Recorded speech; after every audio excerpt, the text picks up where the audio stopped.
எல்லாம் முடிச்சிட்டாரு. முடிச்சுட்டு எனி கொஸ்டின் நான் அப்போ வார்த்தை கேட்டேன், சார் இந்த present micron technology is not yet reached the poor, what about the expensive nano டெக்னாலஜின்னு கேட்டேன். அதாவது மைக்ரான் டெக்னாலஜி இன்னும் ஒரு சாதாரண மனிதனை அடையவில்லை. அட்வான்ஸா சொல்லக்கூடிய இந்த நானோ தொழில்நுட்பம் எப்படி சாதாரண மனிதனுக்கு பயன்படும் அப்படின்னு கேட்டேன்.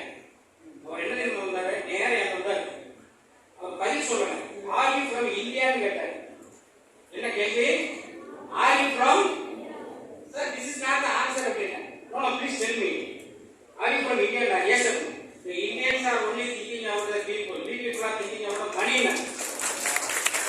ஏன் சொல்ல வரேன்னா, நம்ம எப்போதும் இந்த மனித நேயம், நம்ம இந்து கலாச்சாரத்தில் இந்துக்கள் நம்ம கலாச்சாரத்தை மனித நேயம். அதனால படிங்க, பண்படுங்க, பயன்படுங்க, சரியா? அதனால நீங்க என்ன பண்ணணும்னா, தனி மனிதனுடைய விருப்பு வெறுப்புகளுக்கு ஆட்படாதீங்க. இந்த மானம், அவமானம், மரியாதை, பணம் எல்லாமே நடுவில் வரணும் போகும். ஒரு தடவை காயப்பட்டிருக்காக நீ வந்து நானும் வந்து ஃபாலோ பண்ணிட்டு இருக்கேன்.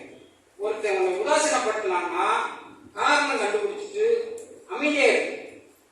தண்ணி மேல மறக்கிற வாத்து மாதிரி இருக்கணும். சிங்கம் புள்ளியெல்லாம் கவனம் போகணும், அதெல்லாம் வேண்டாம். தண்ணி மேல மறக்கிற வாத்தா இருக்கு, அமைதியா இருக்கணும் தண்ணிக்கு மேல.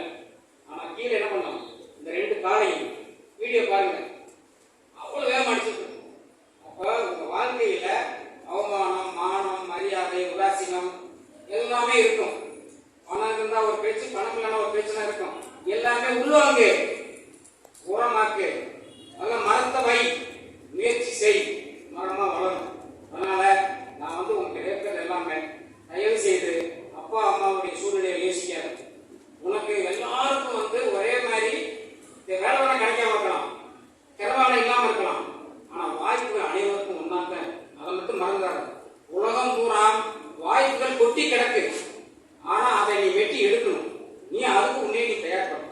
அதனால எனக்கெல்லாம் வந்து talk to anybody, any scientist, Nobel லாரேட்டா இருக்கட்டும், எனிபடி, உடனே நான் சொல்ற கேட்கிற கேள்வியில அவங்க வந்து நம்ம வித்தியாசமா பார்ப்போம். அந்த அளவுக்கு டெய்லி ஐ ஆம் ரீடிங் 5 to 10 hours. ஒரு கிளாஸ் எடுக்க போறதுக்கு முன்னாடி ஒரு 3 மணி நேரம்